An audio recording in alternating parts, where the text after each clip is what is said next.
உபத்திரவ காலத்துல மனவாட்டி போக கூடாது என்று கர்த்தர் விரும்புகிறார். அதுக்கு தான் உங்களுக்கு இந்த செய்தி எல்லாம் கொடுத்துக்கிட்டே இருக்கிறோம். சபைகள் ஏன் இவ்வளவு சொல்றோம், இவ்வளவு எச்சரிப்பு ஏன் கொடுக்கப்படுது? சிலர்லாம் கேட்கறாங்க, ஜனங்கள் கஷ்டத்தோட வராங்க, கஷ்டத்தோட சபைக்கு வரும்போது அவங்க எவ்வளோ ப்ராப்ளத்தோட வராங்க, ஏயா அவங்களே இங்க வந்து நீங்க கஷ்டப்படுத்துறீங்க, ஏன் இங்க வந்து பண்றீங்க, சந்தோஷமா அனுப்புங்க. இல்லைங்க இல்லைங்க, நீங்க கஷ்டத்தோட வரீங்க, நீங்க கஷ்டத்தோட போறீங்க, அதெல்லாம் வேற. சபை என்பது என்னன்னா உங்களை உருவாக்குவதற்காக வைக்கப்பட்ட இடம், உங்களை உங்க ஆத்மாவை பாதுகாக்கிறது வைக்கப்பட்ட இடம். நீங்க சொல்லி பாருங்க, என் பையன் நைட் எல்லாம் கொஞ்சம் கஷ்டப்பட்டு படிச்சான், ஸ்கூலுக்கு போறான், அவன் அங்க போய் சந்தோஷமா போயிட்டு சந்தோஷமா வரட்டும், பெஞ்சில் படுத்து தூங்க விடுங்கன்னா ஒத்துப்பீங்களா? டீச்சரை போய் சொல்லி பாருங்க. அந்த நம்ம அப்பாக்கள்லாம் சொன்ன ஞாபகம் இருக்கும்னு நினைக்கிறேன். இப்ப இருக்கிற அப்பாக்கள்லாம் மோசம், நம்ம அப்பாக்கள் தான் நல்ல அப்பாக்கள். உங்க அப்பா அப்படி சொல்லி இருக்கிறாரா? கொண்டு போய் ஸ்கூல்ல விடும்போது அழகா சொல்லுவாங்க. என்ன சொல்றாங்க ஞாபகம் இருக்குதா? உங்க அப்பால என்ன சொன்ன ஞாபகம் இருக்குதா? எங்க அப்பா சொன்னது ஞாபகம் இருக்கு எனக்கு. கண்ணு ரெண்டையும் விட்டுட்டு தோலை உரிங்கம்பாங்க. யார் அப்பயா சொல்லிருக்காங்களா அப்படி? ஆமா. அப்ப இருக்க அப்பா எல்லாம் சொல்லுவாங்க, சாத்துங்க அவனை போட்டும்பாங்க. இப்ப இருக்கிற அப்பா என்ன சொல்றோம், பையனை அடிச்சவன நான் வரேன் டீச்சர் கிட்ட. அது எப்படி என் பையனை அடிக்கலாம், எப்படி பையன் உருப்பிடுவான்? என்னையும் சேர்த்து தான் சொல்றேன். இன்னைக்கு இருக்க அப்பாலாம் நம்ம தப்பான அப்பாக்கள். அன்னைக்கு அப்படி அடிச்சதுனால தான் நம்ம உருவாக்கி இன்னைக்கு நிக்கிறோம். சபை என்பது உருவாக்குற இடம். சபையில வந்து தடவி எல்லாம் கொடுக்க முடியாது, அப்படி தடவி கொடுக்கணும். ஒரு சிலர் சொல்றாங்க இது வந்து ஒரு நல்ல ஃபேமிலி. ஆமா, ஃபேமிலியில அம்மா அன்பா இருக்கும், அப்பா சாத்துவாரு. அதான உண்மை. அம்மா சாத்தும், அப்பா வந்து அன்பா இருப்பாரு. அம்மா அடிச்சா அப்பா தடவி கொடுப்பாரு, அப்பா அடிச்சா அம்மா தடவி கொடுக்கும். அதான் ஃபேமிலி. அப்ப பாஸ்டர் அன்பா இருக்கிறாரு, இல்ல இங்க அன்பா இருக்காருன்னா என்ன மாதிரி ஒரு ஆள் வந்து சாத்துவான். அதுக்கு தான் என்ன வச்சிருக்காங்க. சிலர் சொல்றாங்க, நீங்க ஏன் சாத்துறீங்க, நீங்க யாரும் சாத்த மாட்டீங்களே, நீங்க என்ன சொல்றீங்க, உங்களுக்கு வரவங்க எல்லாம் எப்படி வராங்க? கவலைப்படாதிருங்கள். இங்கே ஒரு சகோதரி உண்டு, அவர் மிகுந்த துக்கத்தோடு இருக்கிறார். கர்த்தர் சொல்லுகிறார், உன் கண்ணீரை துடைப்பேன். எந்த சகோதரி கண்ணீர் இல்லாம இருக்கு? எல்லாம் கட்சி போட்டு தான் உட்கார்ந்துருக்கு. அப்படிதான் சொல்றான். இன்னைக்கு வரவங்க எல்லாம் அப்படித்தான் சொல்றாங்க. சொல்றவங்க சொல்லட்டும், சோத்திரம். நான் யாரையும் குற்றமா சொல்லல, எங்க வேலை அது இல்ல. அவங்க தடவை கொடுக்கட்டும், நாங்க சாத்துறோம். அதான் என் கூட இருக்க ஃப்ரெண்டு சொல்லுவாரு, ஒருத்தர் கொட்டணுமா ஒருத்தர் தடவணுமா. கொட்டுற வேலையை நான் செய்யறேன், தடவுற வேலையை யாராவது செய்வாங்க, அவ்வளவுதான். ஆனா ஒண்ணு நல்லா தெரிஞ்சுக்கொள்ளுங்க, தடவி தடவி கொடுத்துக்கிட்டே இருந்தீங்கன்னா அது காலில் உயின்னு தான் இருக்கும். 2 சாத்துறாதான் பையன் திருந்தோம். இப்ப இருக்க அப்பாக்கள் எப்படின்னா அன்புல திருத்த. பைபிள் என்ன சொல்லுது? பிள்ளைக்கு மதியினம் ஒட்டி இருக்கும், பிறம்பை கையாளணும். ஆமா, அதான் கன்ஃபார்ம், அப்படிதான் சொல்லுது. அதே மாதிரி தான் சபையும்.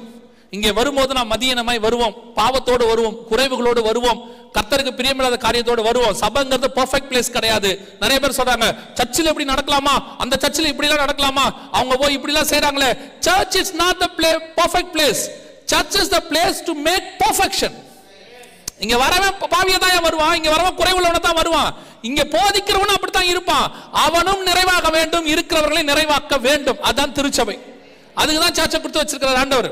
அப்ப இங்க வந்து சரிப்படுத்துற இடம், இங்க வந்து இப்படித்தான் இருக்கணும், அதான் நல்லதும் கூட. அல்லேலூயா. இப்ப நல்லா கவனிச்சுக்கொள்ளுங்க. 24 மணி நேரம் கண்காணிக்கிறவர்கள் வந்து விட்டார்கள். கண்காணிக்கிற கருவி உங்க கையில கொடுத்துட்டாங்க, எல்லாம் முடிஞ்சு. இப்போ வெளிப்படுத்தின விசேஷம் 13ஆம் அதிகாரம் 17ஆம் வசனத்தினுடைய 2வது பகுதியை பார்க்க போகிறோம். இது இல்லாமல் வாங்கவும் விற்கவும் கூடாதபடிக்கு அந்த மிருகத்தின் முத்திரையாவது நாமத்தையாவது நாமத்தின் லக்கத்தையாவது தரித்துக் கொள்கிறவன் தவிர வேறு ஒருவனும் கொல்லவும் விற்கவும் கூடாதபடிக்கு செய்தது. எப்படி கொல்லவும் விற்கவும் கூடாதபடிக்கு செய்தாங்க அப்படின்னு சொன்னா, உலகம் முழுக்க இந்த ஐசி சிஸ்டம் அல்லது உங்களுக்கு சொன்ன ரெசிடென்ஸ் கார்டு சிஸ்டம் இதை கொண்டு வந்தாங்க. எல்லா நாடுகளையும் கொடுக்கும் போது என்ன பண்ணாங்கன்னா, இந்த கார்டு இல்லாம நீங்க வெளியே போக முடியாதுங்கிற நிலை இருக்கு. உங்க நாட்டை பத்தி எனக்கு சரியா தெரியாது. You must carry the card everywhere. நீங்க எங்க போனாலும் என்ன செய்யணும், கார்டு கொண்டு போகணும். ஏன்? இதோட போட்டோ காப்பி கொண்டு போக கூடாது, ஒரிஜினல் தான் கொண்டு போகணும். அப்படிதான் ரூல் இருக்கா? அதான் ரூல், எல்லா நாட்டிலையும் அதான் rule. You must carry the original. ஏன் அப்படின்னு கேட்டா, அந்த ஒரிஜினல் ஐசியில இருந்தா ரேடியோ ஃப்ரீக்வன்சி வரும். உங்களை 24 hours கண்காணிக்கிறதுக்கு தான் என்ன செய்யறாங்க, கேரி பண்ண சொல்றாங்க. இப்போ இது என்ன பண்றாங்க, இதை 1 கார்டு சிஸ்டமா மாத்துவாங்க. எப்படி 1 கார்டு சிஸ்டம்? ஏற்கனவே உங்ககிட்ட ஒரு 7-8 கார்டு இருக்கும். பிள்ளைகள் பேசக்கூடாது. ஏற்கனவே உங்ககிட்ட ஒரு 7-8 கார்டு இருக்கும். எல்லா கார்டு இருக்கும். பேங்க் கார்டு இருக்கும், டிரைவிங் லைசன்ஸ் இருக்கும், அப்புறம் வந்துட்டு ரெசிடென்ஸ் கார்டு இருக்கும், அப்புறம் நம்ம ஊர்ல ஓட்டர் ஐடி வச்சிருப்பாங்க. இந்த மாதிரி நிறைய கார்டு வச்சிருக்கிறோம். இந்த கார்டு எல்லாத்தையும் என்ன பண்றாங்க, ஒன் கார்டு சிஸ்டமா மாத்துவாங்க. இது வந்து பயோமெட்ரிக்னு பேரு. இந்த ஒன் கார்டு சிஸ்டமா மாத்துறதுக்கு ஃபர்ஸ்ட் என்ன பண்ணுவாங்கன்னு கேட்டீங்கன்னா, இந்த கார்டை எல்லாத்தையும் இணைப்பாங்க. இந்த கார்டை எல்லாத்தையும் என்ன செய்வாங்க, இணைப்பாங்க. இப்ப பாருங்களேன் எப்படி இணைச்சாங்க நான் சொல்றேன். இந்தியாவில் எப்படி இணைச்சாங்க, இந்த ஊர்ல எனக்கு தெரியாது, இந்தியாவில் எப்படி இணைச்சாங்க நான் சொல்றேன். ஆதார் யாராவது வாங்கியிருக்கீங்களா? இந்தியாவில் வாங்கியிருக்கீங்களா எல்லாரும்? Very good. இந்த ஆதார் வாங்குறதுக்கு என்ன காரணம் சொன்னாங்க ஞாபகம் இருக்குதா? ஆதார் கண்டிப்பா வாங்கணுன்றதுக்கு ஒரு காரணம் ஒன்று சொன்னாங்க. என்ன சொன்னாங்கன்னா, ஆதார் வாங்கினாதான் கேஸ் மானியம் கிடைக்கும், இல்லாவிட்டால் கேஸ் உங்களுக்கு என்ன கிடைக்காது, சப்சிடரி கிடைக்காது, நீங்க ஃபுல் பேமெண்ட் கொடுக்கணும். ஒரு கேஸோட ஃபுல் பேமெண்ட் 800 ரூபாய், சப்சிடரியில் வாங்கினா 400 ரூபாய். நான் சொல்றது ஒரு 8 வருஷம் 10 வருஷத்துக்கு முன்னாடி அப்படி இருந்துச்சு. உடனே நம்மள என்ன சொன்னாங்க, அந்த 400 ரூபாய் வேணும்னா நீங்க எல்லாரும் என்ன செய்யணும், ஆதாரை ப்ரொடியூஸ் பண்ணி ஆதார் நம்பரை கொடுக்கணும் அப்படின்னாங்க. நம்மளும் இந்த 400 ரூபாய்க்காக என்ன பண்ணோம், அத்தனை பேரும் போய் வரிசையில் நின்று ஆதார் வாங்கணும் தானே, எல்லாரும் வாங்கணும். இந்த 400 ரூபாய்க்கு நம்ம என்ன கொடுத்தோம், அதான் முக்கியம். 400 ரூபாய்க்கு என்ன கொடுத்துருக்கிறோம், எதை கொடுக்க கூடாதோ அதை கொடுத்துருக்கிறோம். எதை கொடுக்க கூடாது, உலகத்திலே யூனிக் ஐடி நம்முடைய கைரேகை. இது உலகத்துல யாருகிட்டயுமே இருக்காதுன்னு வச்சுக்கோங்க, நமக்குன்னு கர்த்தர் பிரத்யேகமா கொடுத்தது. இது மட்டும் இல்ல, இந்த மாதிரி நிறைய இருக்கு நம்ம உடம்புல. நம்ம இதை மட்டும் தான் நினைக்கிறோம். கைரேகை அப்படிதான் இருக்கும், உங்க கால் பெருவிரல் ரேகை அப்படித்தான், உலகத்துல வேற யாருக்குமே இருக்காது. உங்க உதடு ரேகை வேற யாருக்குமே இருக்காது. உங்க டிஎன்ஏ வேற யாருக்குமே இருக்காது. உங்க கண் கருவிழி இந்த மாதிரி நிறைய இருக்கு பாடியில, ஆண்டவர் யூனிக்கா கொடுத்து வச்சிருக்கிறார். எல்லாத்தையும் கேட்டாங்க, அத்தனையும் கேட்டாங்க. எவ்வளவு ரூபாய்க்கு? 400 rupees. 400 rupeesக்கு நம்ம டோட்டல் ஃபேமிலியும் போய் 10 விரல் ரேகை, கண் கருவிழி, போட்டோ, எங்க பிறந்தோம், எங்க வளர்ந்தோம், ஆனா பெண்ணா, அப்பா பேரு, மனைவி பேரு, கணவன் பேரு, பிள்ளைகள், அத்தனை பேரோட டீடைல்ஸ் என்ன பண்ணிருக்கிறோம், மொத்தமா கொடுத்துருக்கிறோம். எவ்வளவுக்கு? அதான் ரொம்ப முக்கியம். இதை நான் சொல்லுவேன். நம்ம ஊர்ல எல்லாம் எலி பிடிப்பாங்க, பொறி வச்சு. பிடிச்சிருக்கீங்களா? ஞாபகம் இருக்குதா? எலி பிடிப்பாங்க.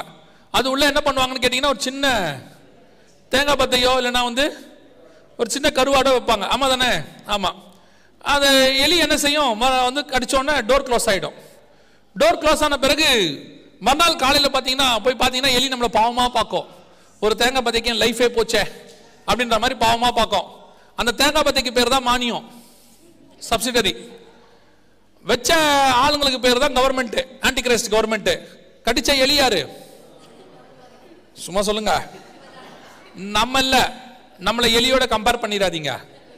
ஏன் சொல்றேன்னா, எலி நம்மளை விட அறிவாளி. எந்த எலியாவது ஃபேமிலியா மாட்டி பார்த்திருக்கீங்களா?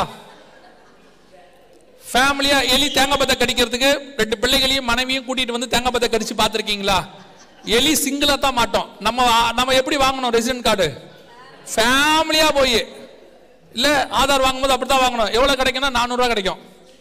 இப்ப அவங்க என்ன பண்ணாங்க, ஆதார் கார்டை கொடுத்துட்டு அடுத்த ஒண்ணு சொன்னாங்க, கேஸ் மானியம் கொடுப்போம், ஆனா கையில கொடுக்க மாட்டோம். எங்க போடுவோம்? பேங்க்குக்கு போங்க. எப்படி உங்களை இணைச்சாங்கன்னு நான் சொல்றேன். பேங்க்குக்கு போங்கன்னு சொன்னாங்க. இப்ப நம்ம பேங்க்குக்கு போனோம்னா அவன் கேட்டான் ஆதார் நம்பர் கொடு. சோ கேஸ், பேங்க், ஆதார் 3 ஒண்ணாச்சு. இப்போ பேங்க்குக்கு போன உடனே அவங்க என்ன சொன்னாங்க, உங்களுக்கு மானியம் வந்து சப்சிடரி வந்திருக்குதா இல்லையாங்கிறத என்ன பண்ணுவோம், ஒரு எஸ்எம்எஸ் வழியா சொல்லுவோம். எவ்ரிபடி வாண்ட் டு கிவ் என்ன கொடுக்கணும்? ஆமா, ஒரு செல்போன் நம்பர் கொடுக்கணும். இப்ப செல்போன் நம்பர் வாங்கணும்னா என்ன பண்ணணும்? ஆதார் நம்பர் கொடுக்கணும். எப்படி லிங்க் பண்றாங்க பாருங்க. இப்படி பணத்தாசை எல்லாத்தையும் வைக்கும் வேற இருக்குது. ஒவ்வொரு நாட்டுக்கும் ஒவ்வொரு மாதிரி. எல்லா நாட்டுக்கும் மானியம் கிடையாது. நீங்க நினைக்க கூடாது எல்லா நாட்டுக்கும் இதே மாதிரி தேங்காய் பத்தை வச்சாங்கன்னா கிடையாது. இந்தியாவுக்கு மட்டும்தான். அவங்களுக்கு போதும், அவனுக்கு சின்ன 400 ரூபாய் கொடுத்தா போதும், மொத்த பேரையும் பிடிச்சலாம் முடிவு பண்ணிட்டான். அமெரிக்காவுக்கு அந்த கான்செப்ட் கிடையாது. அமெரிக்கா கான்செப்ட் வேற. அங்க ஃபைன், உங்ககிட்ட ஐசி இல்லாட்டி ஃபைன். மலேசியா போனீங்கன்னா அதே நிலைமை தான். ஐசி இல்லாம வெளியே போனோம்னா அவங்க ஊர்ல வந்து எத்தனையோ ரிங்கிட் ஃபைன், 300 ரிங்கிட்லாம் ஃபைன் போட்டுருவாங்க. அப்போ ஒவ்வொரு நாட்டுக்கு ஒவ்வொரு விதமா. அவனுக்கு பயம் இருந்தா பயத்தை வச்சு பிடிச்சான், இவனுக்கு பணத்தாசை இருந்தா பணத்தாசை வச்சு பிடிச்சான். ஒவ்வொரு நாட்டுக்கு எப்படி பிடிக்கணுமோ அப்படி பிடிச்சாங்க. ஆனா அவங்க ஒரே நோக்கம், அத்தனை பேரையும் கார்டு சிஸ்டத்துக்குள்ள கொண்டு வரணும். அந்த கார்டு ஒன் கார்டு சிஸ்டமா இருக்கணும். இப்ப பாருங்க, இது மலேசியா கார்டு.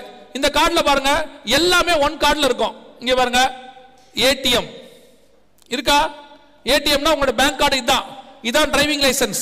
அடுத்து touch and go. Touch and கோனா என்னன்னா, டோல்கேட் இருக்கு பாத்தீங்களா? இப்ப இங்க இல்ல, நம்ம ஊர்ல டோல்கேட் இருக்கு. வேர்ல்டு வைட் எல்லா நாட்டிலும் டோல்கேட் இருக்கு. இந்த டோல்கேட்டை கிராஸ் பண்றதுக்கு நம்ம காசு கொடுப்போம்ல, அந்த காசு கொடுக்கிற கார்டும் இதே கார்டு தான், டோல் கார்டுன்னு சொல்லுவாங்க. இப்போ இந்தியாவில் அதுக்கு பேர் ஃபாஸ்ட் டேக், ஈஸி டேக், இப்படி நிறைய சொல்லுவாங்க. மலேசியால டச் அண்ட் கோன்னு பேர். அதுக்கு நீங்க இதை யூஸ் பண்ணிக்கலாம். இதே சிஸ்டம் இப்ப இந்தியாவுக்குள்ள கொண்டு வந்துறாங்க, ஒன் கார்டு சிஸ்டம். இதை தான் சொல்றேன். இந்த ஒன் கார்டு சிஸ்டம் இந்தியாவுக்குள்ள வந்துருச்சு. இனிமேட்டு ஒரே ஆதார் தான், இது உள்ள எல்லாத்தையும் நீங்க கொண்டு வந்துடலாம். பேங்க், டிரைவிங் லைசன்ஸ், உங்களுடைய காரியங்கள் எல்லாத்தையும் இணைச்சிட்டாங்க. ஆல்ரெடி கொஞ்சம் கொஞ்சமா உள்ள கொண்டு வந்து அத்தனை பேரையும் ஒன் கார்டு சிஸ்டம்க்கு என்ன செஞ்சிட்டாங்க, கொண்டு வந்து முழுவதுமாக ஒன் கார்டு சிஸ்டத்துக்குள்ள கொண்டாந்தாச்சு. இனிமேட்டு மேபி 2020 அவங்க என்ன சொல்லியிருக்கிறாங்க, ஒரே அடையாள அட்டையாக மாற்ற சாத்தியம் உள்ளது. என்ன செய்ய போறாங்க, அத்தனைக்கு சேர்த்து ஒரு ஐசி. இந்த ஐசி இனிமேட்டு நீங்க வேற எதுவும் கிடையாது. இதுதான் உங்க டெபிட் கார்டு, இதுதான் உங்க கிரெடிட் கார்டு, இதுதான் உங்க டிரைவிங் லைசன்ஸ், இதுதான் உங்க டோல் கார்டு, இதுதான் உங்க ஓட்டர் ஐடி, இதுதான் உங்க பாஸ்போர்ட், இதுதான் உங்களுடைய ஆதார் ஐசி, அத்தனையும் ஒரே கார்டு தான். இதான் அவங்க சொல்லியிருக்காங்க. இது ஏற்கனவே மலேசியால வந்திருக்கு, யுஎஸ்ல பண்ணிருக்காங்க, யூரோப்ல பல நாடுகள்ல பண்ணியாச்சு, வேர்ல்ட் வைட் உலகம் முழுக்க பண்ணி முடிக்க போறாங்க. அதுல மிகப்பெரிய நாடு இந்தியா. ஏன்னு சொன்னா இந்தியாவை செஞ்சு முடிச்சாச்சுன்னா உலக மக்கள் தொகையில 1/6 ரெடின்னு அர்த்தம். ஆல்ரெடி யூரோப் ஃபுல்லா ரெடி ஆயிருச்சு. இப்ப எல்லா நாட்டிலையும் வேகமாக கொடுத்து கொண்டிருக்கிறார்கள். கர்த்தர் சொன்னபடி வெளிப்படுத்தல் 13:17 இது இல்லாமல் நீங்கள் இனி எதையும் வாங்க முடியாது.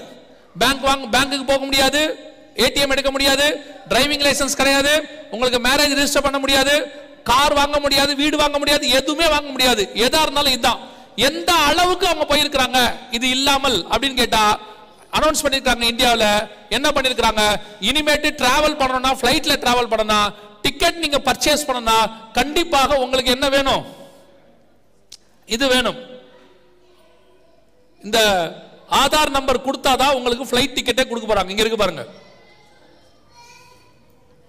ஆதார் நம்பர் கொடுத்தாதான் பிளைட் டிக்கெட்டே புக் பண்ணுவாங்க. அதுலயும் பெரிய விஷயம் என்ன அப்படின்னு சொல்லி கேட்டீங்கன்னு சொன்னா, இது டிக்கெட் வாங்கும் போது தான் ஆதார் நம்பர். ஆனா டிராவல் பண்ணும்போது உங்களுடைய பயோமெட்ரிக் கைரேகை கேட்பாங்க. அவங்க சொல்றாங்க பாருங்க, இனி டிராவல் பண்ணும்போது அத்தனை பேரும் கைரேகை வச்சாதான் டிராவல் பண்ண முடியும்னு சொல்றாங்க. இது எதை குறிக்குது தெரியுமா, இங்க இருக்கு பாருங்க, டிக்கெட் வாங்கும் போது ஆதார் நம்பர் கொடுக்கணும், உங்களுடைய பயோமெட்ரிக் நம்பரை கொடுக்கணும். ஆனா டிராவல் பண்ணும்போது ஆதார் கார்டு இருந்தா பத்தாது, என்ன வேணும், உங்களோட கைரேகை வேணும். அதாவது கைரேகை வச்ச உடனே இந்த கைரேகையும் அந்த சிஸ்டத்துல வர கைரேகைக்குரிய நம்பரும் டிக்கெட் புக் பண்ணிருக்கிற நம்பரும் ஒரே நம்பரான்னு பார்ப்பாங்க. இருந்தாதான் நீங்க டிராவல் பண்ண முடியும். இதைத்தான் நம்ம ஆண்டவர் சொல்றாரு, இது இல்லாமல் நீ எதுவுமே செய்ய முடியாது. இப்ப நீங்க டிராவலே பண்ண முடியாது, ஒரு இடத்துல இந்த நாட்டுக்கு என்ன செய்ய முடியாது, போக முடியாது. இந்த கைரேகை வைக்கிறது என்னன்னா வெளிப்படுத்தல் 13:16 தங்கள் வலது கைகளிலாவது நெற்றிகளிலாவது இதை போடுவாங்கன்னு இருக்கு. இப்ப கொண்டாந்தாச்சு. வேர்ல்டு வைட் பயோமெட்ரிக், எங்க வேணா போங்க, எல்லா இடத்துலயும் கைரேகை.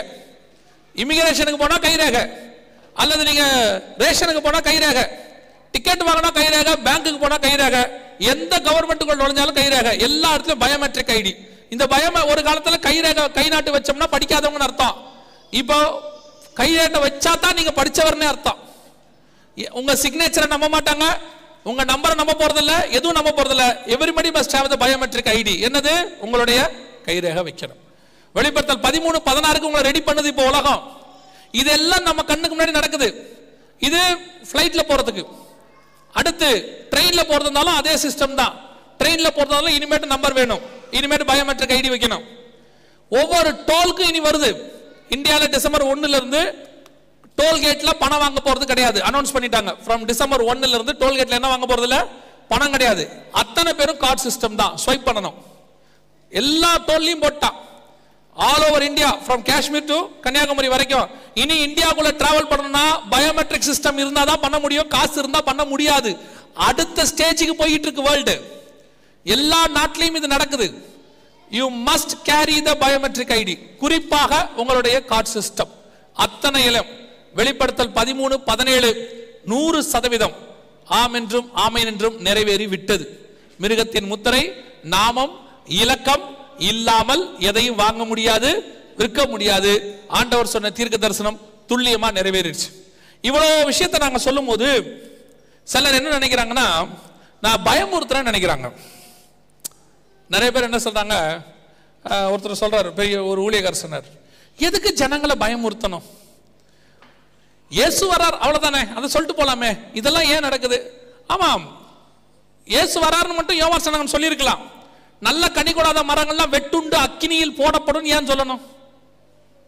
ஏன் சொல்லணும்? இயேசுநாதர் வந்து சாதாரணமா மனம் திரும்புங்கள் பரலோக ராஜ்யம் சமீபத்திற்குன்னு சொல்லியிருக்கலாம். இல்லைன்னா நரகத்திலே படுக்கையே புழுக்களாக இருக்கும் அங்க 2 கையோட போறதுக்கு பதிலா ஒரு கையோட போயல நீ பரலோகத்துக்கு போயிடலாம். கண்ணு என்ற கண்ணை புடுங்கி போடு, 2 கண்ணோட ஏன் நரகத்துக்கு போற, இப்படி ஏன் சொல்லணும்? கேஷுவலா சொல்லலாமே. இயேசுநாதர் மனம் திரும்புங்கள் பிள்ளைகளே பரலோக ராஜ்யம் சமீபத்திற்கு சொல்லலாம்ல. வெள்ளை அடிக்கப்பட்ட கல்லறையை ஏன் சொல்லணும்? பரிசுத்த ஆவியானவர் வரும்போது பாவத்தை குறித்து மட்டுமல்ல, நீதியை குறித்து மட்டுமல்ல, நியாய தீர்ப்பை குறித்தும் கண்டித்து உணர்த்துவார். இன்னைக்கு ஜனங்களுக்கு அது பயமுறுத்துறாங்க. எனக்கு என்ன பெரிய ஆச்சரியம்னா, இந்த நியூஸ் எதுவும் எந்தில்ல. நான் சொல்றது புரியுதா? இந்த நியூஸ் எதுவும் எந்தில்ல. இதுல எழுதி இருக்குதே இதுவும் எந்தில்ல. இதை எழுதினது யாரோ, இதை செய்யறது யாரோ, ரெண்டும் ஒன்னா இருக்குன்னு மட்டும் சொல்றது என் வேலை. எதுக்கு என் மேல கோச்சிக்கிறீங்க? சரி, நான் சொல்றதே உங்களுக்கு பயமா இருக்குது, நடக்குமே. கேட்கறதுக்கே பயமா இருந்துச்சுன்னா நீங்க அந்த சிச்சுவேஷனுக்குள்ள போவீங்களே. 10 வருஷத்துக்கு முன்னாடி நாங்க நடக்கும்னு சொன்னது இப்ப நடக்குது. இப்ப அடுத்து என்ன சொல்ல போறோம் தெரியுமா? அந்த ஆளு அப்பயே வாய வச்சாம்பா. இப்ப அதையும் கூட அவன் ஒத்துக்க மாட்டான். எரேமியா வந்து நேபுகாத்நேச்சார் வந்து தேவாலயத்தை இடிக்க போறான்னு சொன்னா அவனை பிடிச்சி காவல் கிணறுல போட்டாங்களே ஒழிய இந்த பயம் மனம் திரும்பல. அப்படித்தான் இப்போ பாதி சபை இருக்கு.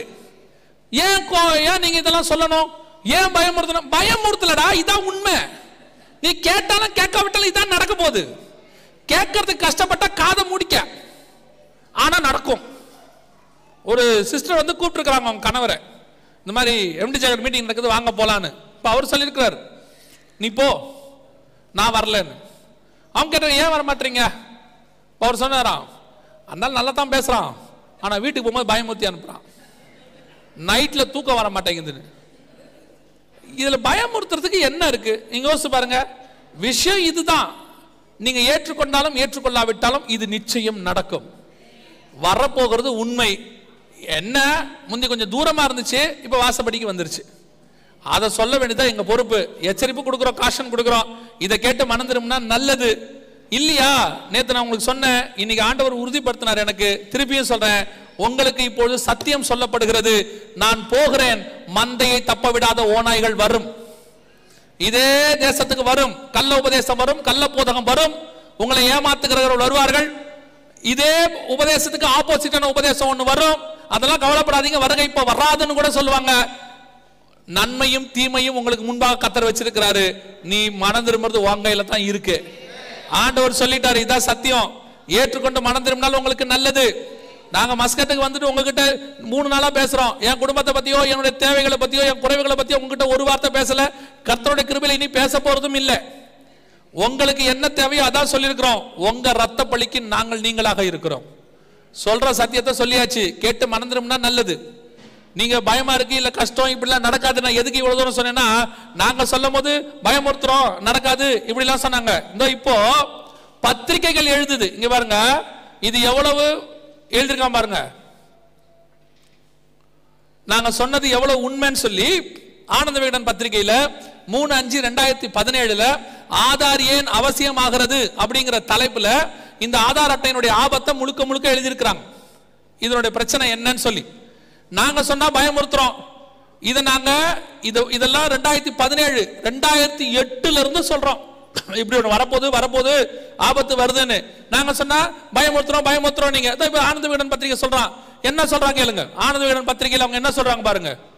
இது அமெரிக்கா வச்சிருக்கிற டேட்டா பேஸை விட 10 மடங்கு பெருசு. அமெரிக்கா வைத்திருக்கும் களஞ்சியத்தை விட 10 மடங்கு பெருசு. அதாவது அமெரிக்காவில் இருக்க மக்கள் தொகை 35 கோடி 40 கோடி பேர் தான் இருக்கிறாங்க. இந்திய மக்கள் தொகை எப்படி 120 கோடி. இந்தியா அமெரிக்காவில் இருக்கிற டேட்டா பேஸை விட 10 மடங்கு பெருசா இந்தியாவில். இந்த 120 கோடி பேரையும் என்ன செய்ய போறாங்க அப்படின்னு இங்க இருக்கு. ஒரு மோசமான அரசு குடிமக்களை வேவு பார்க்கிறதற்கும் ஃபர்ஸ்ட் கவர்மெண்ட் என்ன செய்ய போதா, இந்த ரெசிடென்ஸ் ஐசியோ அல்லது உங்களுடைய ஆதாரோ அல்லது வந்து யூரோப்ல கொடுக்கிற ஐசியோ எல்லாத்தையும் வச்சு உங்களை என்ன பண்ண போறாங்க, உங்களை கண்காணிக்க போகிறாங்க. 24 ஹவர் சர்வைலன்ஸ்குள்ள வைக்க போறாங்க. இதை நாங்க சொன்னா பயமுறுத்துறோம். இதோ அவன் சொல்றான், அரசு என்ன பண்ண போகுது, ஒரு மோசமான அரசு கண்காணிக்க போகுது. அதான் சொல்றோம், வரப்போற அந்தி கிறிஸ்துவின் அரசாங்கம் உலகத்துல வந்ததிலேயே மோசமான அரசாங்கம். அதுக்கப்புறம் அப்படி ஒரு அரசாங்கம் வரவே வராது. அதான் லாஸ்ட் மோசமான அரசாங்கத்தினுடைய உச்சம். பைபிள் சொல்றது, கேட்டின் மகன் பாவ மனுஷன் வரப்போறவன். அந்த கவர்மெண்ட் உங்களை என்ன செய்ய போகுது, 24 ஹவர்ஸ் கண்காணிக்க போகிறது. முதலாவது. இரண்டாவது, குடிமக்களை வேவு பார்க்கவும் எதிர்ப்பாளர்களை முடக்குவதற்கும் இதைவிட சிறந்த ஆயுதம் இருக்க முடியாது. எதிர்ப்பாளர்களை எப்படி முடக்க போறாங்க? இனிமேட்டு இந்த டார்ச்சர், அடிக்கிறது, உதைக்கிறது அந்த கான்செப்டே கிடையாது. ஏதாவது ஜனங்க ஏத்து நின்னாங்கன்னா ஷூட் பண்றது எதுவுமே கிடையாது. இனிமேட்டு என்ன செய்வாங்க? Very simple. உங்ககிட்ட நீங்க ஒரு எதிர்ப்பு தெரிவிக்கிறீங்க, அரசாங்கத்துக்கு எதிராக ஏதோ ஒன்று பேசுறீங்க, நான் சொல்றேன் அந்திக்கு சாட்சியில ஏதோ ஒன்று செய்றீங்க. அப்படி செய்யும் போது என்ன பண்ணுவாங்கன்னு கேட்டீங்கன்னா, உங்களுடைய ஐசியில போயிட்டு சிஸ்டத்துல போயிட்டு அதை வந்து டிக் பண்ணி விட்டுருவாங்க, ரெட் அலர்ட்ல போட்டு விட்டுருவாங்க. அப்படி போட்டு விட்டாச்சுன்னா அதை போட்ட அந்த நிமிஷத்துல உங்களுடைய பேங்க் அக்கௌண்ட் ஃப்ரீஸ் ஆயிரும். ஏன்னா நீங்க அதோட என்ன நினைச்சிருக்கீங்க? பேங்க் நினைச்சிருக்கீங்க. பேங்க் அக்கௌண்ட் ஃப்ரீஸ் ஆயிரும். உங்க டிரைவிங் லைசன்ஸ் உடனடியாக வித்ஹெல்டுக்கு போயிடும், காலாவதி லிஸ்டுக்கு வந்துடும். உங்களுடைய எல்லா அரசாங்கத்தினுடைய அந்த நம்பருக்கு கீழே என்னென்ன இருக்குதோ எல்லாமே என்ன ஆயிடும்? ஜாம் ஆயிரும். இப்போ நீங்க போய் அக்கௌண்ட் நம்பரை போட்டீங்கன்னா, ஏடிஎம் மிஷின்ல கார்டை போட்டீங்கன்னா மிஷின் சொல்லும் உங்களுடைய தற்காலிகமாக உங்கள் அக்கௌண்ட் தடை செய்யப்பட்டிருக்கிறது. உங்களுடைய ஐசி, டிரைவிங் லைசன்ஸ் எல்லாம் தடை செய்யப்பட்டிருக்கும். உங்களுக்கு கீழே உங்க பிள்ளைகள் இருப்பாங்க, உங்க பிள்ளைகளுக்கு நம்பர் கொடுக்குறாங்க. தெரியுமா? தெரியுமா தெரியாதா? ஒரு காலத்துல நம்பர் கொடுக்கும்போது எல்லா நாட்டிலையுமே நம்பர் கொடுக்கும்போது, மலேசியால ஃபர்ஸ்ட் நம்பர் கொடுக்கும்போது 15 வயதுக்கு மேற்பட்டவர்களுக்கு தான் நம்பர்னு சொன்னாங்க, 12 வயதுக்கு மேற்பட்டவர்களுக்கு தான் நம்பர்னு சொன்னாங்க. இந்தியால முதல்ல ஆதார் கொடுக்கும்போது 15 வயதுக்கு மேற்பட்ட பிள்ளைகளுக்கு தான் ஆதார், அதுக்கு கீழே அந்த மேஜரானவங்களுக்கு உண்டு, கீழே கிடையாதுன்னு சொன்னாங்க. அப்பவே நாங்க சொன்னோம், இல்ல குழந்தைகளுக்கும் கொடுப்பாங்க. ஏன் கொடுப்பாங்கன்னா, பைபிள் சொல்றது வெளிப்படுத்தல் 13:16 சிறியோர் பெரியோர் ஐஸ்வர்யவான்கள் இருக்கு, சின்ன பிள்ளைகளுக்கும் தருவாங்க. நான் எப்பவும் சொல்லுவேன், ஒரு விஷயம் ஆப்போசிட்டா நடக்கும் பைபிளுக்கு, ஆனா கவலையப்படாதீங்க, அது பைபிள் சொன்னபடி தான் நடக்கும். திருப்பி அது என்னதான் அவங்க சட்டம் ஆப்போசிட்டா போட்டாலும் பைபிள் என்ன சொல்லுதோ அப்படிதான் நடக்கும். 15 வயசுக்கு மேற்பட்டவங்களுக்கு 12 வயசுக்கு மேற்பட்டவங்களுக்கு சொன்னாங்க, ஆனா பைபிள் சொல்லுது சின்ன பிள்ளைகளுக்கு என்ன செய்வோம்? தருவோம்னு சொல்லுச்சு. இப்ப சின்ன பிள்ளைகளுக்கு தராங்க. உங்க ஊர்லயுமே ரெசிடென்ஸ் யாருக்கு தராங்க? சின்ன பிள்ளை இருக்கா இல்லையா? உண்டு. இன்னைக்கு தான் பேசிட்டு இருந்தோம். இப்ப போனா உங்க சின்ன பிள்ளைகளுக்கு என்ன கொடுக்குறாங்களாமா? நம்பர் கொடுக்குறாங்க. இந்தியால பிறந்த குழந்தைகளுக்கு ஐசி. அப்ப என்ன பண்ணுவாங்க? இதுக்கு கீழே உங்க பிள்ளைகள் இருக்கும். உங்களுடைய ஐசிக்கு கீழே யார் இருப்பா? உங்க பிள்ளைகள் இருப்பாங்க. உங்களை முடக்கும் போது உங்க பிள்ளைகளை முடக்கிறோம். ஸ்கூலுக்கு போக முடியாது, அட்டெண்டன்ஸ் இருக்காது, கொடுக்க மாட்டாங்க, எதுவும் பண்ண முடியாது. சரி, ஓகே, இதுக்கு மேல இங்க இருந்தா பிரயோஜனம் இல்ல, பேசாம கிளம்பி நம்ம வெளிநாட்டுக்கு வேலைக்காவது போயிடலாம். அந்த நாட்டில் போய் சர்வலையான்ட்டு போயிட்டு நீங்க ஏர்போர்ட்டுக்கு போனீங்கன்னா உங்க பாஸ்போர்ட்டை கொடுத்த உடனே பாஸ்போர்ட் என்ன செய்யப்பட்டிருக்கும்? முடக்கப்பட்டிருக்கும். அடுத்து சரி, இங்க இருந்து கிளம்பி கள்ளத்தோணியை பிடிச்சி வேற நாட்டுக்காவது போயிருவோம் கடல் வழியான்னு சொல்லி அங்க போய் இறங்குனீங்கன்னா அங்க இருக்கிற போலீஸோ அங்க இருக்கிற கவர்மெண்ட்டோ பிடிச்சா உங்க கைரேகையை வச்ச உடனே சொல்லும், இவர் இந்தியாவிலே தேடப்படுகிறவர். இதைத்தான் பைபிள் சொல்லுது. உங்களை ஒரு காலத்துல வாங்கவும் விற்கவும் கூடாதபடிக்கு தடுப்பாங்கன்னு. இப்ப ஆனந்த விகடன் சொல்லுது, எதிர்ப்பாளர்களை முடக்குவாங்கன்னு சொல்லுது. இது வரைக்கும் அது சொன்னது கூட பரவாயில்லைங்க. ஆனா இதுக்கப்புறம் ஒண்ணு சொன்னா பாருங்க, அவனும் வர வர இந்த சவுலும் தீர்க்கதரிசிகள் ஒருவனாக எண்ணப்பட்டான்னு இருக்கு பைபிள்ல. அந்த மாதிரி ஆனந்த விகடன் பத்திரிகைக்காரன் கூட பரவாயில்ல, அவனுக்கு கூட அறிவு இருக்கு. இப்ப அதுதான் இப்போ ஆனந்த விகடனுக்கு இருக்கிற அறிவு நான் சொல்லல, ஏற்கனவே நான் நிறைய சொல்லிடுறேன், என் மேல பிரச்சனையா இருக்கு. அவன் என்ன சொல்றான் பாருங்களேன், குடிமக்களை வேவு பார்ப்பதற்கும் எதிர்ப்பாளரை முடக்குவதற்கும் இதைவிட சிறந்த ஆயுதம் இருக்க முடியாது. யூதர்களின் வீடுகளை இலக்கமிட்டு தாக்கிய ஹிட்லர் போன்றவர்களுக்கு நவீன தொழில்நுட்பம் வழங்கிய ஆயுதமாய் கூட இதை மாற்றும் சாத்தியம் உள்ளது. அவன் என்ன சொல்றான், ஹிட்லர் வந்து ஃபர்ஸ்ட் என்ன பண்ணார்னா, அவங்க சிட்டிசன்ஸ்க்கெல்லாம் நம்பர் கொடுத்தாரு, 5 டிஜிட் நம்பர். அந்த 5 டிஜிட் நம்பரை எல்லாரும் வாங்கணும்னாரு 1936ல. அத்தனை பேரும் இதே மாதிரி ரிஜிஸ்டர் பண்ணாங்க. ரிஜிஸ்டர் பண்ண உடனே அவர் பண்ண முதல் வேலை, யார் யூதர்கள் யார் ஜெர்மனிக்காரங்கன்னு வேறு பிரிச்சார். வேறு பிரிச்சுட்டு ஒரு சட்டம் போட்டாரு, யூதர்கள் ஜெர்மனியில் வந்து குடியேறினவர்கள், இந்த ஜெர்மனிக்காரங்க தான் பூர்வீகக்காரர்கள். அதனால யூதர்களுக்கு லேண்ட் வச்சுக்க என்ன கிடையாது, உரிமை கிடையாது. அவங்க இங்க என்ன பண்ணலாம், இருக்கலாம், வாழ்ந்துக்கலாம், பட் இங்க என்ன வச்சுக்க கூடாது, லேண்ட் வச்சுக்க கூடாதுன்னு ஒரு சட்டத்தை போட்டார். அதான் ஃபர்ஸ்ட் சட்டம் ஆரம்பிச்சிச்சு. அப்புறம் கொஞ்சம் கொஞ்சமா யூதர்களுக்கு எதிர்ப்பா மாறி கொலை செய்யற அளவுக்கு அவர் போயிட்டார், நம்ம எல்லாருக்கும் தெரியும். அதான் அவன் சொல்றான், அன்னைக்கு அவன் எப்படி அந்த நம்பரை வச்சு ஜனங்களை வேறு பிரிச்சு குறிப்பிட்ட கூட்டத்தை சித்திரவதை செஞ்சானோ, அது மாதிரி ஹிட்லர் மாதிரி ஒருத்த வந்தா அவனுக்கு இது ரொம்ப யூஸ்ஃபுல். அவன் வச்சிருந்ததை விட இது ரொம்ப யூஸ்ஃபுல். ஆமா, எவ்வளவு பெரிய ப்ராபசி தெரியுமா? இவன் என்ன சொல்றான், ஹிட்லர் மாதிரி ஒரு சர்வாதிகாரி வந்தானா ஜனங்களை கொடுமைப்படுத்துறதுக்கு இந்த அட்டை ரொம்ப யூஸ்ஃபுல்னு சொல்றான். அவன் வந்தானான்னு சொல்றான், பைபிள் வருவான்னு சொல்லுது.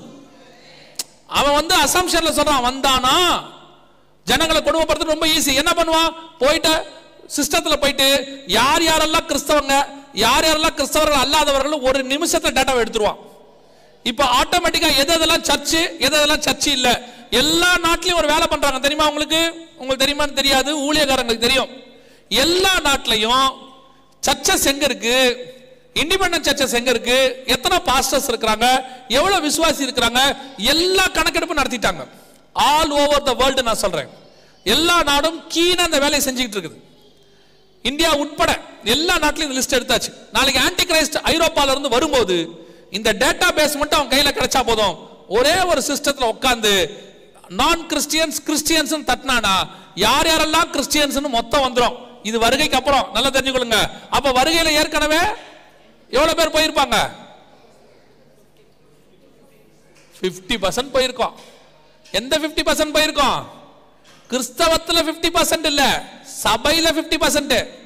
நீங்க நினைச்சு கூடாது டோட்டல் கிறிஸ்டியன்ல 50% போகாது. சிலை வழிபாடு உள்ள கிறிஸ்தவம் ஒருத்தன் கூட போக மாட்டான். இயேசு இப்ப நம்ம கிறிஸ்தவத்துல என்ன பிரச்சனை, இயேசு கிறிஸ்துவ கடவுளே இல்லைன்னு சொல்ற ஜெகோவா விட்னஸும் கிறிஸ்டியன் தான் நம்ம ஊரை பொறுத்த வரைக்கும், நம்ம நாட்டில் அப்படித்தானே?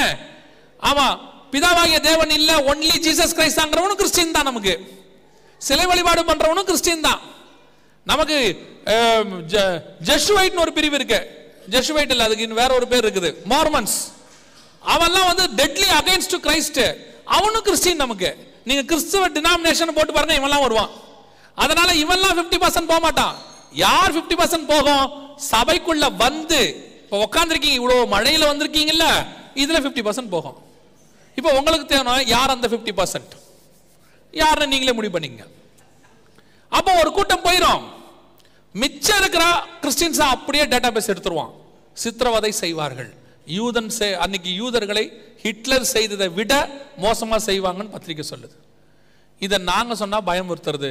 அவன் சொல்றான், தெளிவா சொல்றான், ஹிட்லரை விட மோசமான ஒருத்தன் வந்தான்னு சொல்றான். நாங்க சொல்றோம், கண்டிப்பாக வருவான், கண்டிப்பாக வருவான். வந்து முழு உலகத்தையும் ஆன்டி கிறிஸ்டியன் கவர்மெண்ட், அதாவது கிறிஸ்தவத்துக்கு எதிரான அரசாங்கம் ஒன்று உருவாகும்.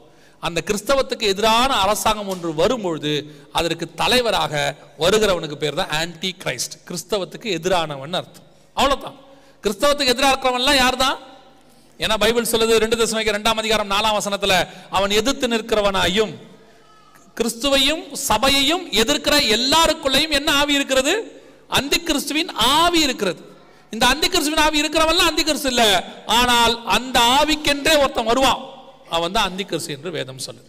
அவன் கையில நீங்க முழு உலகத்தையும் ஒப்படைக்கிறதுக்கான எல்லா வேலையும் செஞ்சு முடிச்சாச்சு. இப்ப இன்னும் ஒரே ஒரு காரியம் இருக்கு, அதை மாத்திரம் சொல்லிட்டு நான் ஜோம் பண்ணி இந்த 3ஆம் நாள் கூட்டத்தை முடிக்க விரும்புகிறேன். நல்ல கவனிங்க.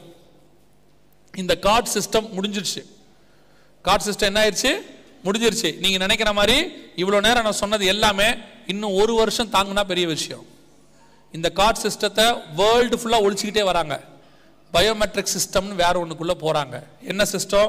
இது கூட இந்தியாவில் அனௌன்ஸ் பண்ணிருக்காங்க. என்ன சொல்றாங்க பாருங்க, வரும் 2020 எல்லா கார்டு சிஸ்டமும் ஒழிஞ்சிடும். எல்லா கார்டு சிஸ்டமும் ஒழிஞ்சு அதுக்கு பதிலா வேறொன்று வரப்போகிறது. என்ன வரப்போகுது அப்படின்னா, அதையும் கொஞ்சம் கொஞ்சமா இப்பவே மீடியா வழியா உங்க மைண்ட்ல என்ன செய்யறாங்க? ஏத்திக்கிட்டு இருக்கிறாங்க. இது சமீபத்தில் டிவியில வந்த ஒரு விளம்பரம். இந்த விளம்பரத்தை நல்லா கவனிங்க. இந்த விளம்பரத்தில் அவங்க என்ன சொல்ல வரான்னு மட்டும் கவனிங்க. இவர் வந்து என்ன செய்யறாரு, தன்னுடைய பிள்ளைகளுக்கு ஒரு 1/2 லிட்டர் பால் கேட்கிறார். பால் கொடு 1/2 லிட்டர். அவன் சொன்னா 2000 ரூபாய். இல்ல சார், வாங்குறதுல சேஞ்ச் இல்ல. அடுத்து அவர் கேட்கிறாரு, வேற என்னப்பா வேணும்? மொபைல் பேமெண்ட் கொடுக்கட்டா, கார்டு ஸ்வைப் பண்ணிட்டா? இல்ல, எதுவுமே வாங்குறது இல்ல. அடுத்தவர் கேட்கிறாரு, செக் எழுதி கொடுக்கட்டா? இல்ல, அதுவும் வாங்குறது இல்ல. கடைசியா சொல்றாரு, என் வாட்சை வச்சுக்கிட்டாது என் பிள்ளைக்கு 1/2 லிட்டர் பால் கொடுங்கிறாரு. அதுவும் வாங்குறது இல்ல. அப்புறம் வேற என்னதான்ப்பா வேணும்? உன் கைரேகை தான் வேணுங்கிறான். நல்ல கவனிங்க, என்ன சொல்ல வரான்னு கவனிங்க. அவன் என்ன சொல்றான்? உன் கைரேகையை வச்சு ஆதார் நம்பரை போட்டா உனக்கு பால் கிடைக்கும் அப்படின்னு சொல்றான். இது சமீபத்தில் வந்ததான டிவியில வந்த ஒரு விளம்பரம். இந்த விளம்பரத்தினுடைய பின்புலத்தை கவனிங்க. அவர்கிட்ட பணம் இருக்கு, புரியுதா? பணம் இருக்கு. பேங்க்ல பணம் இருக்கு, கார்டு இருக்கு, செக் இருக்கு, பண்டமாற்று பொருள், பழைய பொருள், பழைய மெத்தடு, வாட்ச் எல்லாம் இருக்கு. ஆனா 1/2 லிட்டர் பால் கிடைக்காது. அவன் சொல்ல வரான் 1/2 லிட்டர் பால் கிடைக்காது. அந்த காலத்திலே கர்ப்பவதிகளுக்கும் பால் கொடுக்கிறவர்களுக்கும் ஐயோ. அப்ப என்னதாங்க வேணும்? உன் கை ரேகை தான் வேணும். உன் கையை வச்சு நம்பரை போட்டா வெளிப்படுத்தல் 13, 16, 17 தங்கள் தங்கள் வலது கைகளிலாவது ஒரு நம்பர் இருந்தா எதையும் வாங்க முடியும், விற்க முடியும். எத்தனை துல்லியமான தீர்க்க தரிசனம், எத்தனை துல்லியமான தீர்க்க தரிசனம். இத்தனை துல்லியமாய் தீர்க்க தரிசனம் உரைத்த வேதமும் தேவனும் உலகத்தில் ஒருத்தர் கூட கிடையாது. அந்த தேவன் இயேசு கிறிஸ்து, அந்த வேதம் பரிசுத்த வேதாகமம் மட்டுமே. அதை ஆண்டவர் எழுதி தெளிவா நம்ம கையில கொடுத்திருக்கிறார். அவன் சொல்றான், நீ எது இருந்தாலும் உனக்கு கிடைக்காது. இனிமேட்டு உனக்கு உன் பிள்ளைக்கு பால் வேணுமா? பணம் இருந்தா வாங்க முடியாது, பொருள் இருந்தா வாங்க முடியாது, கார்டு இருந்தாலும் வாங்க முடியாது. என்ன வேணும்? பயோமெட்ரிக். உன் கையை வைக்கணும். கையை வச்சு நம்பர் போட்டதான். இதுக்கு பேரு மைக்ரோ ஏடிஎம்னு பேரு. இந்த மைக்ரோ ஏடிஎம் சிஸ்டம்னா என்ன அப்படின்னு கேட்டீங்கன்னு சொன்னா, இனிமேட்டு உங்களுடைய கார்டு சிஸ்டம் எல்லாமே முடிஞ்சு போயிடும். இனிமேட்டு எல்லாமே முடிஞ்சு போயிடும். கார்டு சிஸ்டம் எல்லாம் முடிஞ்சிடும். இனிமேட்டு வருகிற காலத்துல இருந்து கையை வச்சு ஆதார் நம்பர் போடுற மெத்தடை கொண்டாந்துட்டாங்க. உங்க ஐசி நம்பர்னு வச்சுக்கோங்க. இந்தியாவில் ஆதார், இங்க ஐசி.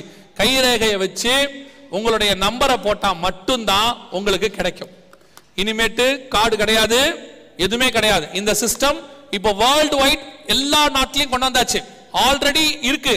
இதுக்கு பேரு கேஷ்லெஸ் சொசைட்டின்னு பேரு. Cashless society. இனிமேட்டு என்ன கிடையாது? கார்டு கிடையாது, பணம் கிடையாது. எல்லா இடத்துலயும் என்ன பண்ண போறாங்க? கைரேகையை வைக்கிற மெத்தட உங்க மைண்ட்ல ஏத்த தொடங்கிட்டான். இது 2 வருஷமா ஏத்திக்கிட்டு இருக்காங்க. இப்ப மக்களே ரெடி ஆக ஆரம்பிச்சிட்டாங்க எல்லா இடத்திலும். அதனாலதான் உங்களுக்கு சொன்னேன், போய் ஆதாருக்கு போனா கைரேகை வைக்கணும், ஏர்போர்ட்டுக்கு போனா கைரேகை வைக்கணும், பேங்குக்கு போனா கைரேகை வைக்கணும், கவர்மெண்ட்டுக்கு போனா கைரேகை வைக்கணும். இப்ப ஏடிஎம்க்கு கைரேகை. எல்லா இடத்துலயும் என்ன மெத்தடு? பயோமெட்ரிக். பயோமெட்ரிக். ஏன்? வெளிப்படுத்தல் 13, 16 உங்களை ரெடி பண்ணிட்டான். 100% ரெடி பண்ணிட்டான். கர்த்தருக்கு சித்தமானால் நம்முடைய தலைமுறையில பயோமெட்ரிக் சிஸ்டம் உலகம் முழுக்க வந்துரும். வருமா? இல்ல எப்பயாவது வாய்ப்பு இருக்குதான்னு கேட்டீங்கன்னா, வர தொடங்கிருச்சு. முதல் செங்கல் வச்சாச்சு. ஒரு நாட்டில் இந்த உலகத்தில் இருக்கிற ஒரு நாட்டில் அபிஷியலாக no cash only biometric announce பண்ணியாச்சு. இந்த நாட்டில் கேஷ் கிடையாது. எங்கேயுமே அவங்க வெளிநாட்டுக்கு போனா யூஸ் பண்றதுக்கு தான் கேஷ். உள்நாட்டுக்குள்ள கேஷே கிடையாது. எங்க போனாலும் கை வைக்கணும். எப்படி வைக்க போறாங்க, என்ன செய்ய போறாங்க, நாளைக்கு அது எப்படி உங்களுக்கு ரெடியா இருக்கு? எல்லா நாட்டிலையும் ரெடியா இருக்கு. அத்தனை நாட்டிலையும் இப்ப எல்லா நாட்டுக்காரனும் அது எப்படி வேலை செய்யுதுன்னு பார்த்துக்கிட்டு இருக்கிறான். இப்போ 6 மாசமா அந்த வேலை தொடங்கிருச்சு. என்ன பண்றாங்க, என்ன பண்ண போறாங்கன்றத நாளைக்கு நம்ம பார்க்க போறோம். ஏன்னா இப்ப நேரம் முடிஞ்சிருச்சு. நாளைக்கு பார்க்க போறோம். ஒண்ணு மட்டும் தெரிஞ்சு கொள்ளுங்க, கர்த்தர் சொன்னபடியே எல்லா தீர்க்க தரிசனம் நிறைவேறுகிற தலைமுறை நம்முடைய தலைமுறை. நம்முடைய தலைமுறை. நிறைய பேர் என்ன நினைக்கிறாங்கன்னா, 2000 வருஷமா இயேசு வராரு, இயேசு வராருன்னு சொல்றாங்க. இப்படிதான் கத்துறாங்க, இயேசு வராருன்னு. இப்ப இந்த ஆளும் கத்துறான், அதெல்லாம் வரமாட்டாருங்க அப்படின்னு. நான் சொல்றேன், ஏனோக்கு தேவன் பூமியை நியாயம் தீர்க்க வருகிறார்னு சொன்னதுக்கும் நோவா நியாயம் தீர்க்க வருகிறான்னு சொன்னதும் ஒரே மெசேஜ். ரெண்டுத்துக்கும் இடைப்பட்ட காலம் எவ்வளவு தெரியுமா? இடைப்பட்ட காலம் ஏறக்குறைய 660 வருஷம். இன்னும் சொல்ல போனா 969 வருஷம் ஏனோக்கு இந்த காஸ்பல் சொல்லி இருக்கிறார். மெத்துசலாவுடைய காலகட்டம் வரைக்கும் சொல்லி இருக்கிறாரு. அதை ஏனோக்கு மட்டும் 300 வருஷம் சொல்லி இருக்கிறார். அதுக்கு பிறகு 600 வருஷம் அந்த காஸ்பல் இருக்கு. திருப்பி நோவா வந்து கடைசியா சொல்றாரு, 100 வருஷமா சொல்றாரு. நோவாவும் எத்தனை வருஷம் சொன்னாரு? 100 வருஷம் சொன்னாரு. பூமி அழிய போது, பூமி அழிய போது, தண்ணில அழிய போது. ஆனா ஏனோக்கு சொன்னதுக்கும் நோவா சொன்னதுக்கும் வித்தியாசம் இருக்கு. ஏனோக்கு சொன்ன போது பேழை கட்டப்படவில்லை, நோவா சொன்ன போது பேழை கட்ட ஆரம்பித்து விட்டார்கள். ஏனோக்கு சொன்ன போது எல்லா ஜோடு ஜோடா மிருகங்கள் பேழைக்குள் வரவில்லை, நோவா சொன்ன போது எல்லாம் அவனை தேடி வர தொடங்கி விட்டது. ஏனோக்கு சொன்ன போது காலம் நிறைவேறவில்லை, நோவா சொன்ன போது காலம் நிறைவேறுது. இத்தனை வருஷம் சொன்னதுக்கு இப்ப சொல்றதுக்கு வித்தியாசம் இருக்கு. இத்தனை வருஷம் சொன்ன போது அடையாளங்கள் நடைபெறவில்லை, நம்ம ஜெனரேஷன்ல எல்லா அடையாளங்களும் நடைபெற தொடங்கி விட்டது. எந்த காலத்திலும் இல்லாம இந்த காலத்துல தான் கர்த்தர் சொன்னபடி, அது குறிப்பா இந்த 70 வருஷம் இஸ்ரேல் வந்ததே ஒரு மிகப்பெரிய அடையாளம். இஸ்ரேலுங்கிற தேசம் 3000 வருஷம் கழிச்சு தனி நாடா மாறி இருக்கு. எக்கோனியா காலத்துல, சிதேக்கியா காலத்துல, நேபுகாத்நேச்சார் அடிமைத்தனத்துல போன இஸ்ரவேல் அதுக்கப்புறம் தனி நாடா மாறவே இல்ல. ஏதாவது ஒரு நாட்டுக்கிட்ட அடிமையில இருந்துச்சு. ஆனா ஆண்டவர் சொன்னார் தனி நாடா மாறும்னு. மாறிச்சு. நம்ம தலைமுறை தான் மாறி இருக்கு. நம்ம தலைமுறை தான் எருசலேம் தலைநகரா மாறி இருக்கு. நம்ம தலைமுறை தான் தேவாலயம் கட்டுறதுக்கு எல்லாம் ரெடி பண்ணிருக்கான். இந்த ஜெனரேஷன் கர்த்தருக்கு சித்தமானால் எனக்கு தெரியாது. வேதம் தெளிவா சொல்லுது, அவர் வரும் நாளாகிலும் நாளிகையாகிலும் பிதா ஒருவரை தவிர மற்ற ஒருவனும் அறியான். நான் டேட் சொல்ல, வருஷம் சொல்ல, எதையும் சொல்ல. ஆனா ஒன்று, நடக்கிற அடையாளங்களை வைத்து பார்க்கும்போது நம்முடைய தலைமுறை கர்த்தருடைய வருகையை பார்ப்பதற்கு நிறைய வாய்ப்பு இருக்கிற தலைமுறை. ஏன்னா இந்த தலைமுறை தான் நிர்விசாரமான தலைமுறை. அதெல்லாம் வரமாட்டாரு, அதெல்லாம் நடக்காது எல்லாம் சொல்றான். ஆனால் நினையாத நாளிகையிலே மனுஷகுமாரன் வருவார். சொல்லியும் செய்யாதிருப்பாரோ, வசனத்தும் நிறைவேற்றாதிருப்பாரோ. அவர் சொன்ன வார்த்தைகளில் ஒன்றும் விழுந்து போகவில்லை, ஒன்றும் தவறி போகவில்லை. அவர் சொன்ன இத்தனை தீர்க்க தரிசனம் துல்லியமாய் நடக்குமானால் அவர் வருவேன் என்கிற வாக்கு தத்தமும் மிக துல்லியமாய் நடக்கும். அல்லேலூயா. இனி காலம் செல்லாது. இயேசு கிறிஸ்துவை சொந்த ரட்சகராக ஏற்றுக்கொள்ள வேண்டும். இந்த வருகையில போனதா என்ன செய்யணும்? இயேசுவின் ரத்தத்தால பாவ மன்னிப்புக்கு ஒப்பு கொடுக்கணும். ஒப்பு கொடுத்தது மாத்திரமல்ல, அதுல உண்மையா இருக்கணும். ரட்சிப்பு பூரணப்படணும். நிறைய பேர் சபைக்கு வந்துறாங்க, அதான் வேதம் சொல்றது, அனுதினமும் ரட்சிக்கப்பட வேண்டும். உங்க ரட்சிப்பு என்ன செய்யணும்? பூரணப்பட வேண்டும். முடிவு பரியந்தம் நிலைநிற்கிறவனே ரட்சிக்கப்படுவான். என்ன கேட்டு பாருங்க, நான் 10 வருஷம் முன்னாடி ரட்சிக்கப்பட்டேன். உன் ரட்சிப்பு இன்னைக்கு எப்படி இருக்கு? இன்னைக்கு கர்த்தருக்கு முன்பாக எப்படி இருக்கிறோம்? அதுதான் கர்த்தருக்கு முக்கியம். 3.5 வருஷம் இயேசு கூட இருந்துட்டு கடைசி 3 நாள்ல திருடனா மாறிட்டான் யூதாஸ். நாண்டு கொண்டு செத்தான். ஆனா வாழ்நாளெல்லாம் திருடனா வாழ்ந்துட்டு கடைசி 3 மணி நேரம் சிலுவையில இயேசுவை ஏற்றுக்கொண்டான் ஒரு கல்ல. அவன் அவரோடு கூட பரதீசிக்கு போயிட்டான். நீ இத்தனை வரைக்கும் எப்படி இருந்தது முக்கியம் இல்ல, முடிவின் நாளத்துல நீ எப்படி இருக்க அதுதான் ரொம்ப முக்கியம். இயேசு கூட 3 வருஷம் அப்போஸ்தலனா இருந்தான். கடைசி 3 நாள் திருடனா போனான். எல்லாம் போச்சு, அத்தனையும் போச்சு. எத்தனை வருஷம் சபைக்கு வரீங்கன்றது முக்கியம் இல்ல, அவர் வரும்போது நீங்க எப்படி இருக்கீங்க அதுதான் முக்கியம். உங்க ரட்சிப்பு பூரணப்படுறதுக்கு டெய்லி ஜெபம் பண்ணுங்க. 2வது, சபைக்கு வந்தோம், இன்னும் தண்ணியில மூழ்கி ஞானஸ்நானம் எடுக்கல, பிதா குமாரன் பரிசுத்தாவின் நாமத்தினால தண்ணியில மூழ்கி ஞானஸ்நானம் எடுக்கலனா கண்டிப்பாக எடுக்கணும். ஏன் ஞானஸ்நானம் எடுக்கணுமா? அவசியமா? ஒருத்தர் வந்து என்ன கேட்டாரு, கல்ல ஞானஸ்நானம் எடுத்தானா? நான் சொன்னேன், நீ கல்லனா இருந்தா எடுக்காத, நல்லவனா இருந்தா எடு. ஏன் கல்ல ஞானஸ்நானம் எடுக்கலன்னு தெரியுது இல்ல? இயேசுநாதர் ஞானஸ்நானம் எடுத்தார்ல, எடுத்தாரா இல்லையா? உனக்கு கல்ல முக்கியமா இயேசுநாதர் முக்கியமா? இயேசுநாதர் ஞானஸ்நானம் எடுத்தாரு, சீஷர்கள் ஞானஸ்நானம் எடுத்திருக்காங்க, அத்தனை பவுல் ஞானஸ்நானம் எடுத்திருக்காரு. இதெல்லாம் மண்டையில ஏறல, மண்ணாங்கட்டி பேசுது. கல்லை எடுத்தானா? இவன் ஒரு கல்ல திருட்டு பைய. நல்லா கவனிங்க, கல்ல ஞானஸ்நானம் எடுக்கல, அவன் பரலோகத்துக்கும் போல, அவன் பாரடைஸ் ஆவிகள் இளைப்பாறுகிற இடத்துக்கு போனான். ஆனா தெரிஞ்சுக்கொள்ளுங்க, இயேசு கிறிஸ்து ஞானஸ்நானம் எடுத்தார், அவர் பரலோகத்திற்கு போனார். உங்களையும் ஞானஸ்நானம் எடுக்க சொல்றாரு, நீங்க பரலோகத்துக்கு போ. அதனால தான் வேதம் சொல்லுது, ஒருவன் ஜலத்தினாலும் ஆவியினாலும் பெறவாவிடில் பரலோக ராஜ்யத்துக்குள் பிரவேசிக்க மாட்டான். யூ மஸ்ட் பேப்டிசம் எடுக்கணும், தண்ணியில மூழ்கி எடுக்கணும். சின்ன வயசுல கொடுத்தாங்க, குழந்தையில கொடுத்தாங்க, தண்ணி தெளிச்சாங்க. ஞான ஸ்நானம் என்றால் ஞானம் வந்த பிறகு எடுக்கிற ஸ்நானம் தான் ஞான ஸ்நானம். ஞானம் எப்ப வரும்? நீதிமொழிகள் 1:7 சொல்லுது, கர்த்தருக்கு பயப்படுதலே ஞானத்தின் ஆரம்பம். எப்ப கர்த்தருக்கு பயப்படுவோம்? தீமை விட்டு விலகுதலே கர்த்தருக்கு பயப்படுகிற பயம். அப்ப ஞானஸ்நானம் எப்ப எடுக்கணும்? தீமை விட்டு விலகி கர்த்தருக்கு பயந்து இனி பாவம் செய்ய மாட்டேன்னு சொல்லி பாவத்துக்கு மரித்து நீதிக்கு உயிர்த்தெழுதல், அதுக்கு பேர் தான் ஞானஸ்நானம். அந்த ஞானஸ்நானம் எடுத்திருக்கீங்களா? இல்லாவிட்டால் எடுக்கணும், இல்ல வருகையில போக முடியாது, காலம் நெருங்கிருச்சு. 3வது, எபேசியர் 4:30, மீட்கப்படும் நாளுக்கென்று முத்திரையான பரிசுத்த ஆவி. பரிசுத்தாவின் அபிஷேகத்தை கண்டிப்பாக பெற்றிருக்க வேண்டும். பரிசுத்தாவின் அபிஷேகம் பெறாம வருகையில போகவே முடியாது. அதெல்லாம் கிடையாதுங்க, ஆவியானவர்லாம் கிடையாது. நான் சொல்றேன், கடவுளை பார்க்காதவன் கடவுள் இல்லைம்பா. கடவுளை அறிந்த நீங்கள் நானும் தேவன் உண்டு என்று விசுவாசிக்கிறோம். அதே மாதிரி பரிசுத்தாவியை பெறாதவன் பரிசுத்தாவி இல்லைம்பா. பரிசுத்தாவியை பெற்றுக்கொண்டவர்கள் சொல்லுகிறோம், பரிசுத்த ஆவியானவர் உண்டு. அவர்தான் சபையை நடத்துகிறவர், அவர்தான் சபையின் மூத்த போதகர், அவர்தான் சபையினுடைய சகல காரியங்களை நடத்துகிறவர், அவர்தான் சபையில பேசுகிறவர், அவர்தான் உங்களை என்னை கொண்டு போய் பரலோக ராஜ்யத்தில் சேர்க்க போகிறவர். அல்லேலூயா. பரிசுத்தாவின் அபிஷேகம் பெறாம வருகையில போகவே முடியாது. இது 3 ரொம்ப முக்கியம். மொத்தம் 7 காரியம் இருக்கு. நான் டைம் ஆயிடுச்சு, நாளைக்கு மிச்சம் 4 காரியத்தை சொல்றேன். ஆனா ஒன்று, ஞானஸ்நானம் எடுக்காதவங்க ஞானஸ்நானத்துக்கு ஒப்பு கொடுங்க. பரிசுத்தாவின் அபிஷேகம் பெறாதவங்க முதல்ல போய் வீட்டுல போய் ஜெபம் பண்ணுங்க. வாஞ்சையும் தவணம் உள்ள ஆத்துமாக்களை கர்த்தர் நிரப்புவேன் என்று வாக்குத்தத்தம் பண்ணி இருக்கிறார். அல்லேலூயா. நாம் யாவரும் எந்திரிப்போம் தேவ சமூகத்துல சீக்கிரமாக. இன்னைக்கும் கரெக்டா அதே நேரம் தான், 9:40 ஆகி போச்சு. சரி, இவ்வளவு பேர் நீங்க மலைக்கு நடுவில் வந்தது, அதுவும் இந்த மலைக்கு நடுவில் வந்தது பெரிய விஷயம். கர்த்தர் உங்களை ஆசீர்வதிப்பார். நாளைக்கு மழை இருக்கக்கூடாதுன்னு ஜெபம் பண்றோம். ஆமென். இருக்காது, எத்தனை பேர் விசுவாசிக்கிறீங்க? அதெல்லாம் இருக்கட்டும், இருந்தா எத்தனை பேர் வருவீங்க? அல்லேலூயா. ரைட், நாம் ஜெபம் பண்ண போறோம். எல்லா கண்களையும் மூடுவோம் தேவ சமூகத்துல. 2 நிமிஷம் தான். உங்க இருதயங்களை ஆராய்ந்து பாருங்க. வேதம் சொல்லுது 1 கொரிந்தியர் 11 நம்மை நாமே நிதானித்து அறிந்தோமானால் நாம் நியாயம் தீர்க்கப்படும். உங்க இருதயத்தை மாத்திரம் இப்ப ஸ்தோத்திரம் பண்ண வேண்டாம், துதிக்க வேண்டாம், உங்க இருதயத்தை மாத்திரம் ஆராய்ந்து பாருங்க. நீங்க இந்த வருகையில போவீங்களா? நாம நம்மள ஆராய்ந்து ஒவ்வொரு நாளும் ஆராய்ந்து பார்க்கணும். Each and every day. Right, படுக்க போகும்போது உங்களை சுய பரிசோதனை பண்ணிட்டு படுங்க. இந்த நாள்ல நான் கர்த்தருக்கு பிரியமில்லாதது என்னென்னலாம் செஞ்சிருக்கிறேன், எங்க கோவப்பட்டிருக்கிறேன், எங்க மூர்க்கமாக இருக்கிறேன், எங்க பொய் சொல்லி இருக்கிறேன், எங்க கர்த்தருக்கு பிரியமில்லாத மாய்மாலம் பண்ணி இருக்கிறேன். யாரும் சொல்ல வேண்டாம், உனக்குள்ள இருக்கிற ஆவியானவர் உனக்கு உணர்த்துவார். மற்றவங்க யாரும் உனக்கு ப்ராஃபஸி சொல்லிலாம் உன்னை சொல்ல வேண்டாம். இங்க ஒரு சகோதரன் உண்டு இந்த தப்பு செய்யற, அங்க ஒரு சகோதரி உண்டு இந்த தப்பு செய்யற, அதெல்லாம் சொல்ல வேண்டாம். உனக்குள் உள்ளிந்திரங்களை ஆராய்ந்து பார்க்கிற ஆவியானவர் இருக்கிறார். உங்களை ஆராய்ந்து பாருங்க. நீங்க ஆராய்ந்து பார்க்கும் பொழுது நான் கேள்வியை கேட்க விரும்புகிறேன். எல்லா கண்களை மூடி இருப்போம், அத்தனை பேரும் கண்களை மூடி இருப்போம். நான் இன்னும் தண்ணியில மூழ்கி ஞானஸ்தானம் எடுக்கல, இது வரைக்கும் தள்ளிட்டேன், எடுக்கணுமான்னு யோசித்தேன். ஆனா இன்னைக்கு ஆவியானவர் என்னோட பேசி இருக்கிறாரு, நான் தண்ணியில மூழ்கி ஞானஸ்தானத்துக்கு என்ன ஒப்பு கொடுக்கிறேன்.